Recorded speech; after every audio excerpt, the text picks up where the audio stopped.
Within current-day society, there have been many changes and advantages towards equal rights within the United States and Canada. But at the end of the day, these rights are not always met. Growing up, we learn to treat others the way we wanted to be treated. Typically, that means with respect, kindness, and generosity.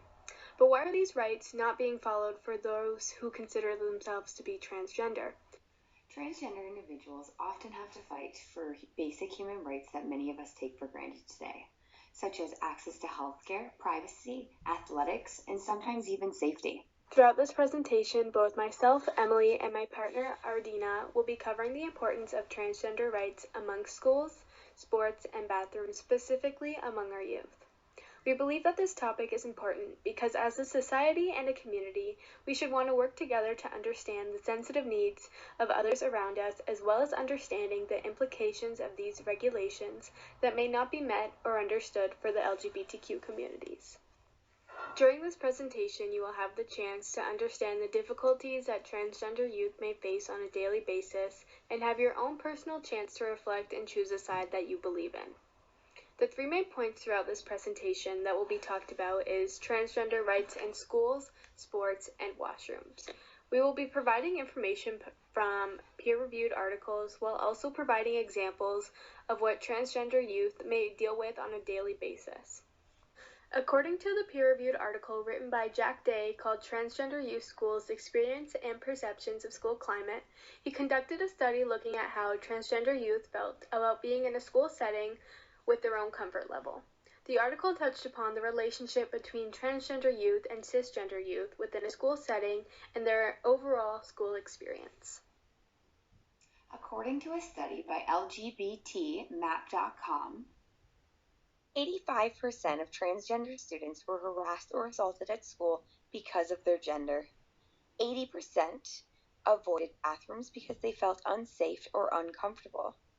25% had been prevented from wearing clothes because they were considered inappropriate based on their legal sex, while 59% had been required to use the bathroom that did not match the gender that they live every day. 51% of transgender students were unable to use the name or pronoun that matched their gender.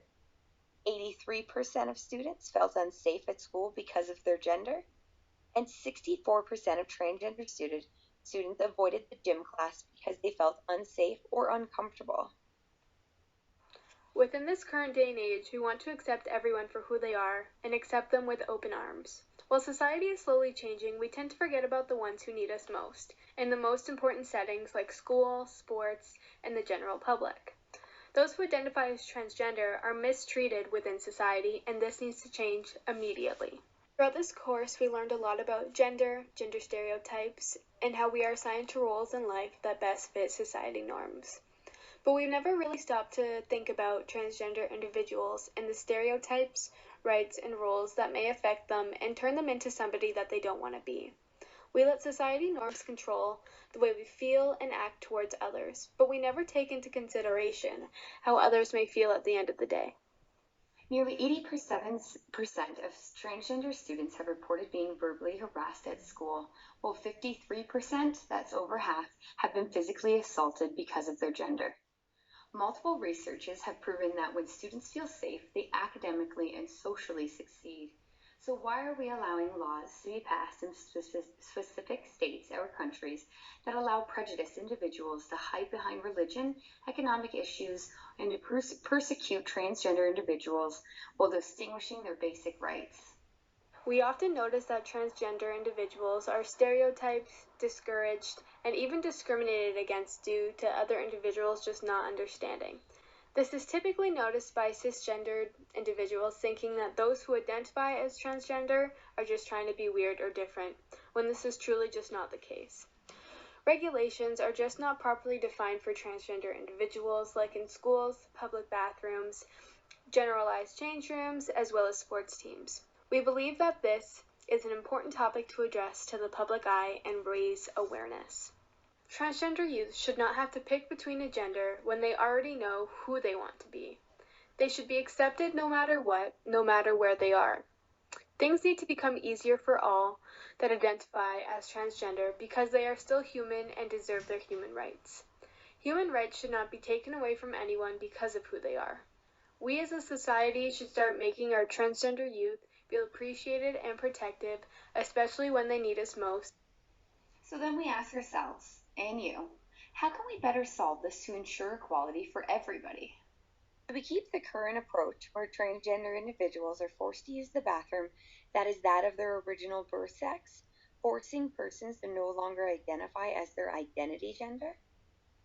Or do we have a non restrictive approach, allowing for individuals to use the bathroom they best feel they identify with? Should we use bathrooms labeled as gender neutral, allowing for an inclusive environment as either multiple or single stalled? Or could we do gender specific bathrooms along with the option of a transgender bathroom? With these being options, why haven't we come to an understanding and equality approach? Well, let's look at the pros and cons of each suggestion. Gender-specific bathrooms. Some would argue that this would allow a sense of safety and security against male or female predators dressing up as the opposite sex to enter the bathrooms under false pretense. A con would be that this forces transgender individuals to identify as their birth gender and not as their identity gender, in which they have the right not to disclose that information to others. Option 2.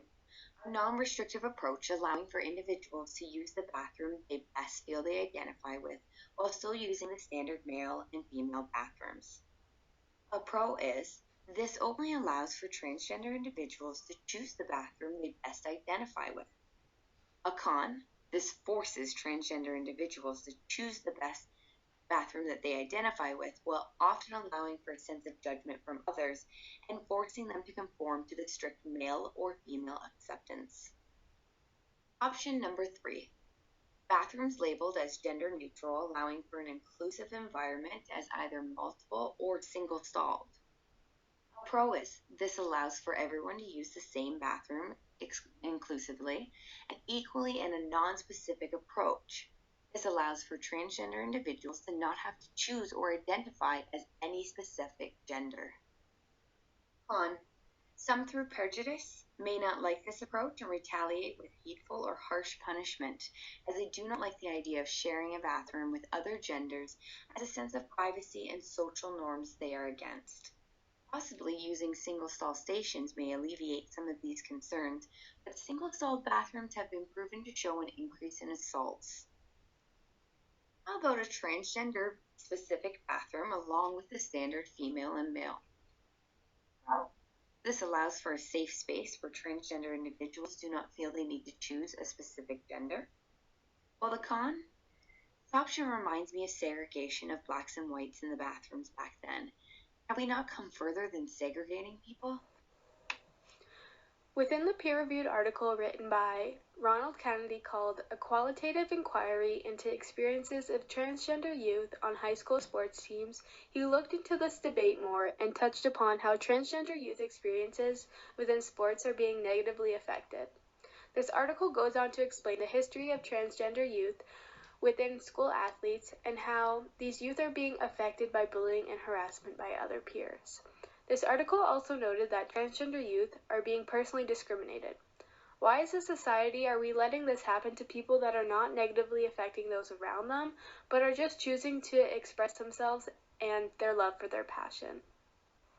The school setting makes it very hard for youth to be who they want to be by not including their needs within the school, by making them use the bathroom and change rooms that their cisgender identifies with. For example, if I was a transgender man, I would still have to use the female washroom because my peers would make fun of me or feel uncomfortable with me using the male washroom. Many teachers even believe that this is just a phase for youth, when really they are just trying to express themselves and feel accepted within their community and their society. Based off the previous point regarding equal rights of transgender youth within schools, many of the same feelings and emotions about school can be seen within extracurriculars and sports as well. Whether or not it is the curriculars and sports associated with school or non-academic clubs, transgender youth are still being mistreated. There are 700,000 transgender students within the United States. Suicide remains to be one of the top reasons for death for transgender youth aged 10 to 25. Suicide numbers, along with bullying within schools, continue to increase, along with bathroom issues leading transgender students to feel uncomfortable and stressed in completing everyday tasks. Transgender students also fight for the right to compete in athletics specific to their identity gender. Athletics are important to most students as a rite of passage throughout high school and promote a happy and healthy lifestyle for youth, but unfortunately many feel too much anxiety to attempt to join. How can we better resolve this issue to ensure fairness and equality for all?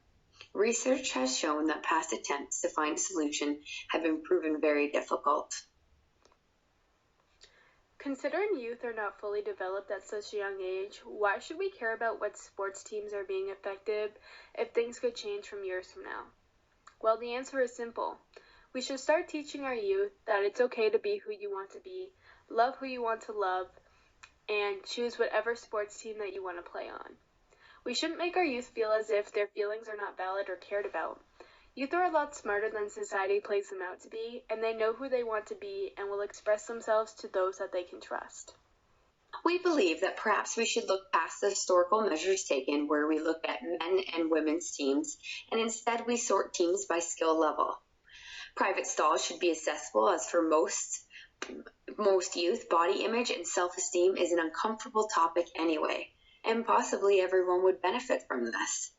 Unfortunately, school for many years were unaware or unwilling to address these issues, leaving transgender athletes vulnerable to bullying and harassment. Fortunately, due to the Safe Schools movement in 1990, there is much more awareness in transgender participation within school sports, depending on the state in which they live.